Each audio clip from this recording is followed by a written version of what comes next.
Postal family, how's everybody doing? My name is Saeed. Welcome back to my channel. What's going on this Saturday evening? Well, the same thing is on all of our minds. The back pay coming up on next Friday's check. Some people have already. I read they checked the light blue and they can see their paychecks already. I've checked. Mine hasn't showed up on mine yet, so I don't know. They might be in a different region that it's showing up just on a Saturday, so it's quite early.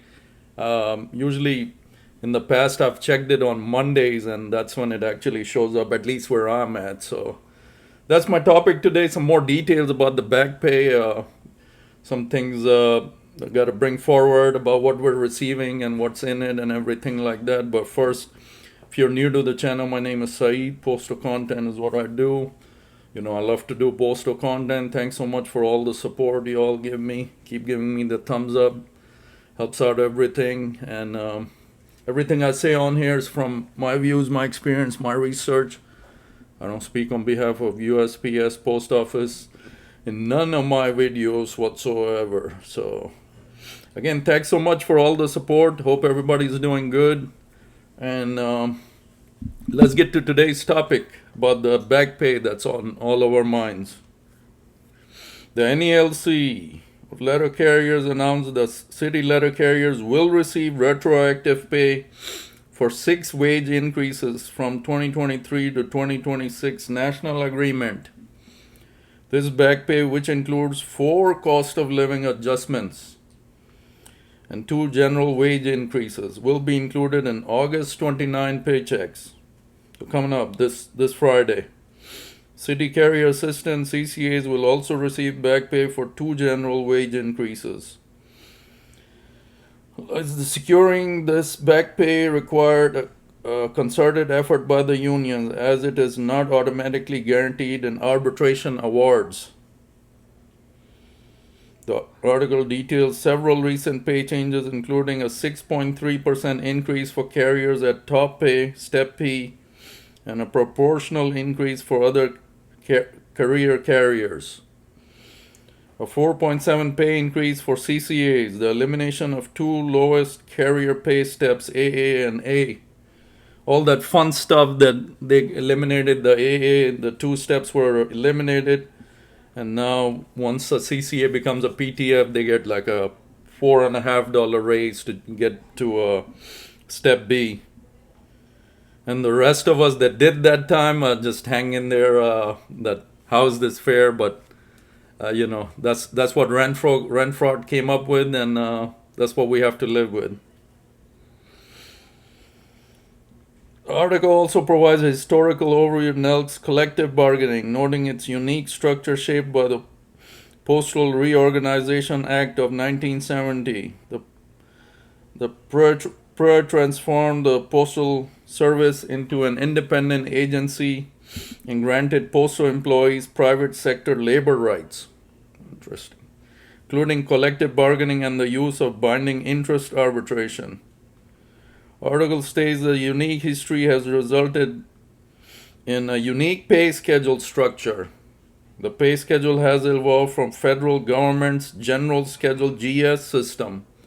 That I didn't know. It's similar to the government's GS system.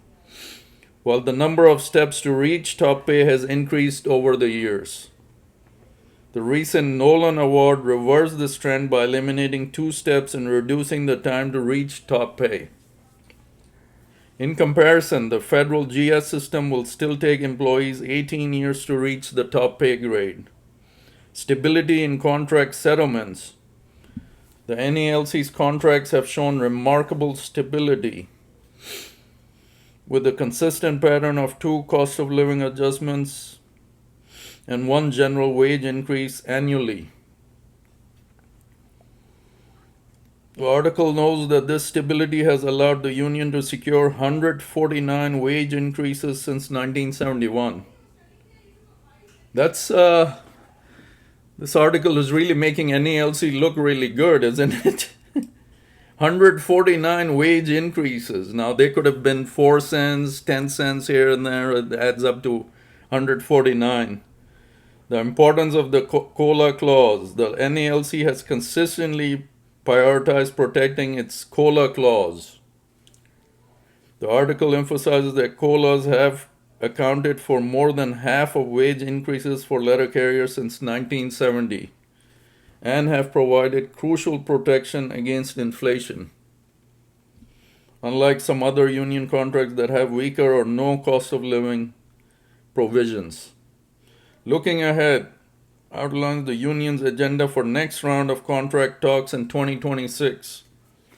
The NALC plans to continue addressing issues that arose from 2013 DAS award, such as the creation of a CCA position and lowering starting pay.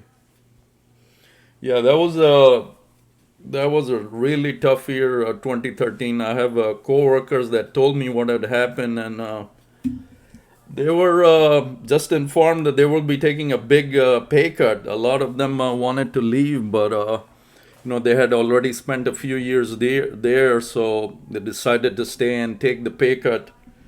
Because, now we have two tables. The 2013, anybody hired after 2013 is significantly lower pay than if you compare to, table A. So it's because they inserted the CCA position, so.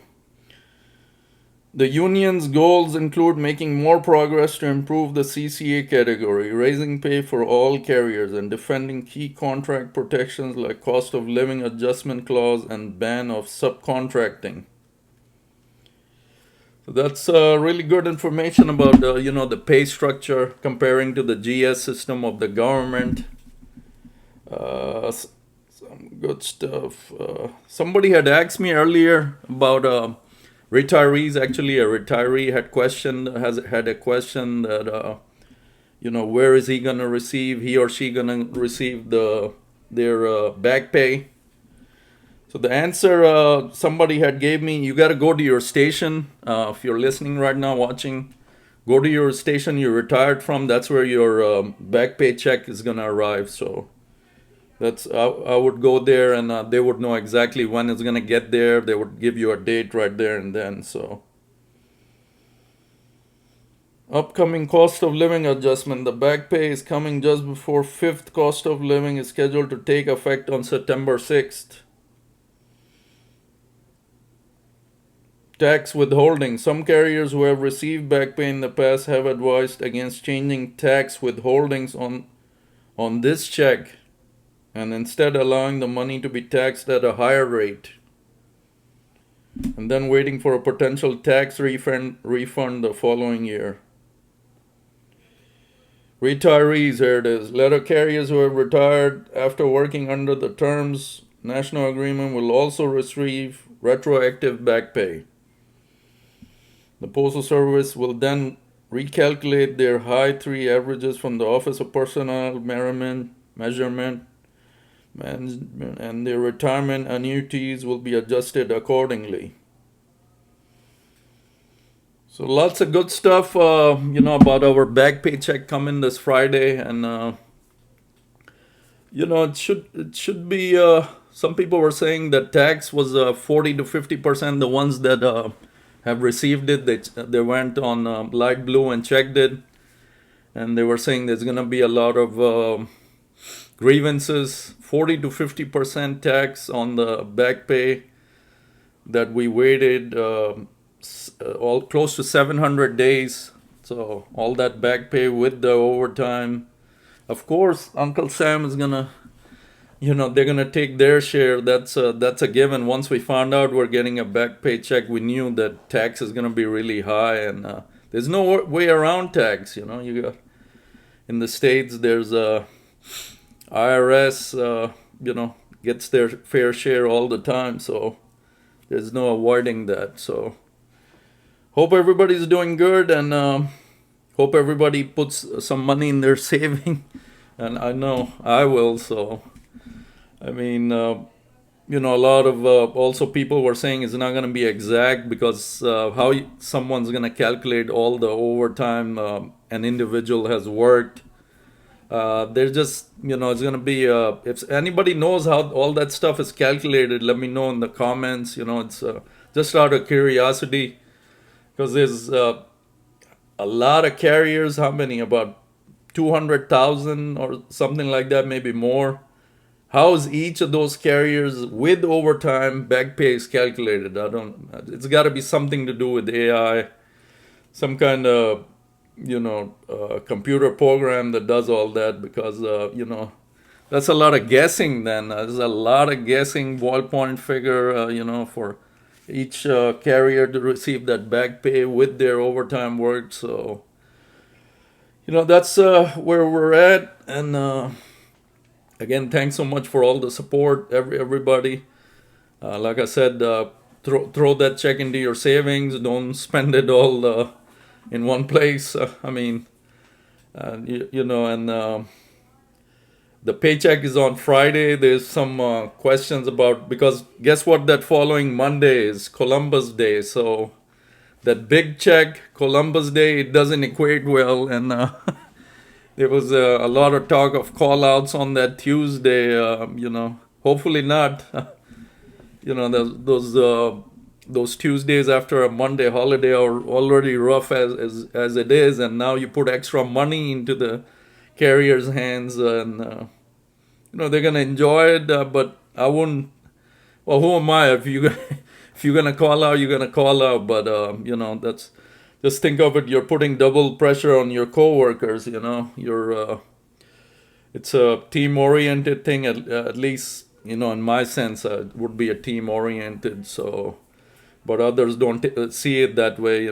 They got something to do. They got something to do. So that Tuesday is not looking good right now coming up. So, anyways, that's what's going on. All eyes are on the back pay. I believe JH is also doing something right now live with the back pay actually. So all eyes are focused on that back pay, and where I'm at, Light Blue doesn't show anything yet about the next check. So some of you guys that have already seen the Light Blue, let me know in the comments how many of you have seen it. That I'm guessing it's in different parts of the country. They get to see it first than the others. So anyways, that's it. Hope everybody's doing good. Have a good weekend. CCAs if you got to work tomorrow. Good luck. That Amazon is always nice on a Sunday. I'm just kidding. I've been there, done that, 2.5 years. I know the drill, and I never liked it. Although those packages, once you align them, it's nice and sweet. Your scanner telling you where to go. I still remember. So it was that part was once you have it lined up in your truck. So that part of it is the memories, like I was doing it yesterday. It's just some things don't go away quickly. That Amazon Sunday is one of them. So hope everybody enjoys the weekend, and just be ready for the back paycheck coming, and save it. Don't spend it all one place, and take care, guys. MailmanSyed out.